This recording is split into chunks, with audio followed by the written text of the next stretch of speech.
Obviously we are not going to be putting this one out live, but this Broncos game just now concluding as the Denver Broncos start out their season 0-1. Final score, Tennessee Titans 16, Broncos 14. What looked like it was going to be a great start to the game quickly turned devastational in the second half, to say the least. Guys, Byron, I know you got a lot of feelings and a lot of stuff to get off your chest, man, as do all of us, but I'm going to let you take the floor first. I know you got some things. Go right ahead. I mean, there's a couple of things that, it's just really you think about, like, the chances you had to win this game, especially with the Tennessee Titans kicker struggling all game. And the way our defense pretty much contained Derrick Henry. I think he had 93 yards, but he was held to like a 3-yard average. So, I mean, that's what you can ask for. You saw the fact that Von Miller, we missed him. We missed his leadership on defense. We missed the pressure just getting to the quarterback. There was a time where Tannehill just had tons of time, and I was thinking, like, we have nobody putting pressure on the quarterback. But, the major disappointments that I would say is the fourth and goal play, the shovel pass. Just, to me, wasn't the time to run that play. I would have loved to see us just line up 3 tight ends and just try to bully the ball in on four different, occasions. Even run a quarterback sneak. I mean, we were on the half-yard line. So that's one of the major disappointments. The other, for me, is the fact that we got the ball with a 1-point lead with 4 minutes left, and we basically burned 51 seconds because we decided to throw on first down, run on second down, and throw again on third down. And me and you talked before the podcast about how we used to have this thing when I played for the Broncos under Mike Shanahan, called 4-minute offense. And if we're ever leading and we ever have the ball with 4 minutes or less in the game, we had a series of plays that we were going to, and 90% of those plays were run plays. We were just trying to kill the clock because the clock is – we were trying to stay aggressive but run our best running plays at the defense. And they kind of knew it. Mm-hmm. But that's what you do because the clock is your friend. So that was very disappointing.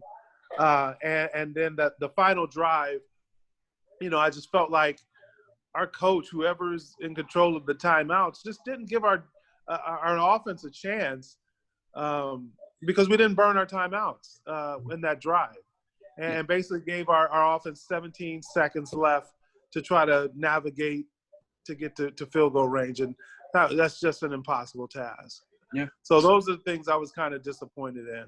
We can talk later, and I'll tell you what I was encouraged by. For sure, man. For sure. Again, got the entire Broncos Brawl crew here on a late night, 12:30 Central Time, roughly.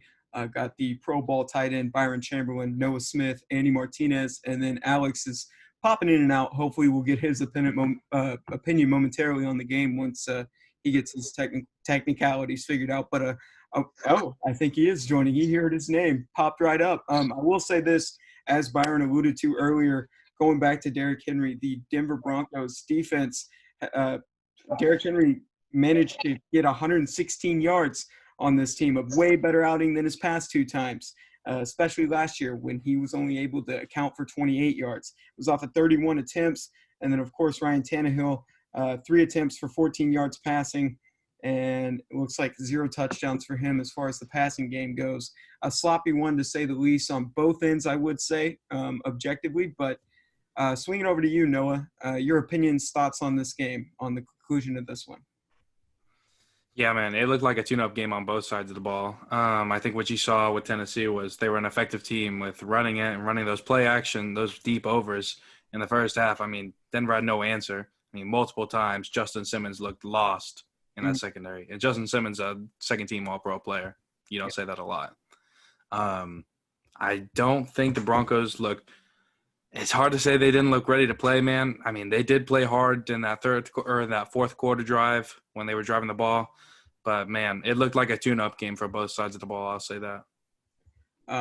Andy, swinging it over to you, man. What did you take away from the game? Yeah, man. I think my. Can you guys hear me? Yeah, I can hear you just fine, man. Give me one sec. I'm sorry about that. So I think the biggest thing for me was, yeah, like Noah said, I think like they were knocking off the rust. Obviously, I was expecting it to be kind of like a gritty game. A lot of mistakes being made and stuff. Fortunately, they weren't too major, but I think the biggest thing with me, just like Byron said earlier, it was the clock management. I think once they got that ball back and Deontay Spencer returned that punt and we were already in prime field position to pass and then run and then pass, like it was so predictable, but you have to run the ball there. If you run the ball, you run the clock off, and you even have the chance of setting up a long field goal there. But I think that was the biggest thing that the Broncos messed up in today. One thing that I did like, with the exception of a few plays, the offensive line looked pretty good. They didn't look as bad as I thought they would. Yeah, that's basically all I have to say on that. I will say this, as far as the clock management goes, it was the Achilles heel for the Denver Broncos, especially within the 4 minutes, roughly the 5 minutes, 4 minute time frame, whenever the Denver Broncos got a crack at it off of a quick 3-and-out from the Tennessee Titans, taking long shots down the field to Deshaun Hamilton, missing him. I think there are certainly some key takeaways from that. Byron, you alluded to it. Andy, you alluded to it. Noah, you alluded to it. I'm just right in the same boat with you guys. In those situations, you got to be able to, when the clock's in your favor, you got to be able to crunch it down and milk it as much as you can and give it to the running back. Melvin Gordon played, I won't say a phenomenal game, but I believe he would have been reliable enough to be able to get you guys the first down, even Royce Freeman, and be able to wear down that clock and to continue maybe even roughly to the 2-minute warning, just as much as he could, in order to reduce the opportunity for the Titans crack at the ball. I'm going to try to get Alex here. I don't know if he's still having his technical difficulties. Alex, can you hear us? He might be still having his technical difficulties. So I do want to ask real quick, what did we think about Drew Lock? And I'll probably put a pin in it here, hopefully getting Alex's opinion on everything at the conclusion of this. But it's been a late night. Noah, I'll start with you. What do you think about Drew Lock's performance tonight? I thought he looked sharp all around. I thought he looked good. His deep ball, man, he missed on quite a few of them. Especially, I wasn't crazy about the throw to Hamilton at the end of the game. I just don't know if I was crazy about the philosophy. That's neither here or there. But I thought overall he looked sharp. He hit guys in the hands. That's all you can ask for, really. But yeah, I thought he looked good. Oh, go ahead. Finish. Sorry, I was finished. 22 for 33, 216 yards, 1 touchdown. Byron, what could you take away from Drew Lock's first game of the year? It's promising. It's promising. He looked – at times he looked good. But then there were some throws that if you want to be elite level quarterback, you have to make the throw on the goal line to the tight end. God, I can't – Bennett. Yes, Bennett. He's the guy's running wide open. That is a throw that just has to be made. If you want to be – not even the elite level quarterback. You just got to make that throw. There was a couple other, throws he missed, and then you can't, you can't really credit him for the drops that were made. I'm thinking of Jerry Jeudy right now. So yeah, all in all, it's encouraging. But he played to me like a young quarterback that's has had 5 starts going into his 6th start. Should play. He's definitely, trending upward. I think he was clean this game as far as interceptions. 0 interceptions. He got 1 that could have been intercepted. But to me, it's encouraging. It's encouraging. It wasn't the greatest performance, but it is definitely encouraging. And Andy, before I swing it into you, finally getting in on the action is the man himself, Alex Valdez. Alex, I know it's a late one, man. We've kind of gone around the room asking about Drew Lock's performance, but before I get to that, I did want to ask you overall takeaway from tonight's performance. Hard fought.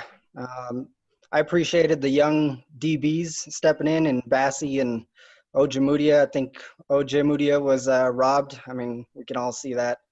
But I mean, you kept trotting your defense out there, and eventually they were going to get gassed. And it just, Gordon seemed to, after his fumble, the guy was rolling. So I don't understand, after that late third quarter where they had that great run down the field, I don't understand how you just start throwing the ball in fourth quarter. I mean, I'll keep preaching back to what Byron was saying, but I mean, run the ball. I mean, put this game away. Run the ball with your $8 million running back that you just paid.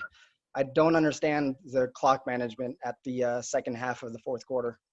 Mm-hmm. Yeah, Alex, I agree with you, man. I really believe like that fumble really woke Melvin Gordon up, and he played well after that. And he ran the ball tough. And there were some open lanes that were our offensive line were providing for him, and our offensive line actually played. They played above my expectation tonight. So I just didn't understand it as well. Like, why don't you run the football and try to burn as much clock as you possibly can? Andy, can't forget about you, man. What'd you think about Drew Lock tonight? I thought he looked good, man. I mean, just like Byron said, I mean, it's everything you'd expect a quarterback going into his sixth start, to play like. He's doing – I thought the Broncos were going to do like a dink and dunk kind of offense today, just to knock the rust off. And, yeah, it looks like they kind of did. He had some good throws, but you can't miss those game – those are the deep throws. You can't miss those if you want to be a starting quarterback in the NFL. So I think that the couple deep throws that he missed were huge. They weren't as big as – because in the situation it wasn't as bad for him to miss them, but he played good. I'm hopeful for the Broncos. They played a good game despite having so many superstars out this game. 100%. And we'll probably get into on Wednesday. They've got the Steelers ahead, and then after that, they've got the Bucs at home. So they're on the road next week against the Steelers. Big Ben takes care of business with the Steelers winning against the Giants tonight, 26-16. See how that pans out. That one's on the road. But I know you guys are going to want to get some sleep on this one, and me as well. So I just want to, real quick, make sure you follow these guys at Noah Smith 735, Andy Martinez at ThatKidMTZ, Byron Chamberlain at BC_Chamberlain, and Andy. Let me add one more thing before we go. Yeah. Guys, and everybody can give a quick a little opinion on this real quick. Guys, when I looked at this game, it reminded me of a preseason game. It really did. How sloppy it was, how you saw both teams not taking advantage of a lot of the opportunities that were given to them, the clock management with the coaches, even the struggles of the kicker for the Titans. It really reminded me of a preseason game. Like, they have a bunch of rust. They got to knock these things. They got to work on these things. And maybe that's what we're going to see here in the first couple of weeks of the NFL season. What do you guys think? Because, of the lack of preseason and the way this offseason has been impacted by COVID. I mean, when you definitely look at the Titans, they had 2 delay of games with no fans in the stands. So, I mean, how does that happen? It was sloppy for everyone, but I mean, I think Pat Shurmur called himself, a vet type of game. He saw his opposing middle linebacker get out of the game, and they went right back to that middle linebacker that came into the game. So I think Pat Shurmur was, for the most part, aside from trying to do some dink and dunk on the goal line, but I think Pat Shurmur was on his P's and Q's this game. But man, there was just so many just dumb mistakes. I mean, how do you jump off sides with, or who was it? Draymond Jones. There's a lot of mistakes that can be cleaned up, but the fact that the Broncos, got through this game only held them to 16 points with a patchwork secondary at this point. This first 4 games is going to be pretty much similar to this. Andy? Yeah, man, I agree. I mean, you talk about the players knocking the rust off. I mean, what about the coaching? The coaching needed a lot of, the clock management, the type of plays that they were running. You could tell that they were kind of experimenting. I think that one on the goal line, do you guys remember when Melvin Gordon ran that in so easily? What do you guys think if maybe they would have done that earlier in the game instead of just running it in with Melvin Gordon, who can just punch it in, with that offensive line performing good. So I think the coaching also, they were knocking some rust off as well with their play calling and their decisions that they were making down the field. No. Yeah, man. There's not much else to be said. I'm just hoping this isn't a repeated thing. I know we've seen some other clock management concerns from Vic Fangio in the past, some other questionable decisions. So I'm hoping this isn't just, part of the Vic Fangio experience at this point. I think the coaching was the glue in tonight's game. And as you know, as much as the clock management was the Achilles heel, that was one thing that needs to be fixed. That's attack against the coaching staff. I think otherwise, this is a veteran staff. And granted, you're working with one of the youngest rosters in the NFL, if not the youngest. And I think they go back to the drawing board. And this is going to take time, as Alex alluded to. Unfortunately, you're probably going to see this over the duration of the next 4 to 5 weeks. So it's just going to be a matter of time as far as getting this young staff adjusted to this coaching style is how I see it. I think because they're so young, there's going to be error. And this coaching staff is just – they run a tight ship. I feel like there's different standard, and I feel like there just needs to it's going to take a little bit for everything to glue, given just the age gap and everything. So, yeah. I mean, the pieces are there. They just need to get it together, Like, I really feel like this Broncos team, like, as a whole, could have beat that Titans team. But, there's just little mistakes that were here and there. And, yeah, it's week 1. And, no OTAs, no preseason. This is what I expected, as hard as it is to say. Well, guys, I guess with that, we can put a pin in it on the night. Make sure you follow these guys at B Broncos for Alex, Andy at That Kid MTZ, Noah at Noah Smith 735, and the Pro Bowl tight end Byron Chamberlain at BC_Chamberlain. Guys, thank you for joining me tonight. Sorry, it was a devastating one as the Broncos fall to the Titans 14-16.